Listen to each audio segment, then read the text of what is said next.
So before we go on, let me say a couple of words, and I want to show you a couple other features, and then we'll get into images and links. One thing, and this can kind of throw people sometimes, while this is a WYSIWYG editor, what you see here is a representation of what you'll see visually on your website. It's not exact. You'll see, for instance, that this header, if you look at the size of this header and the boldness and the color, does not match the same as what we see here. This part of your editor is not reading the style setup of your website. And it's not doing that on purpose. There's a whole big reason why that we won't get into technically. Um, so what you want to do is you want to know yourself. Are you using a heading one? What does your bold text look like? What do my bulleted lists look like? You want to know these things as we're going through the development process, so that then you have the opportunity to make changes and updates as we go. Just know that you can always preview your page after changes have been made and saved, so that you can see what it actually looks like. And I always recommend that.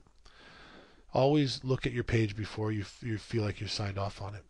The next thing I want to cover is scrolling down. There's some options we haven't looked at yet. You can forget custom fields for now.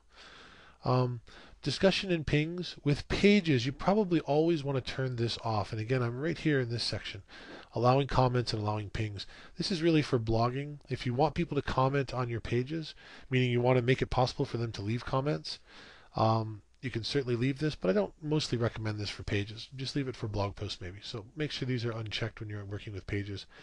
And next you'll see this long list. This is one of the neat features of WordPress, page revisions.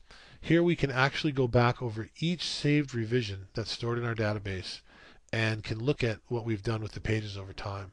So here, if I click this revision, you'll see that I can actually see this. And what's interesting is that I can compare two versions.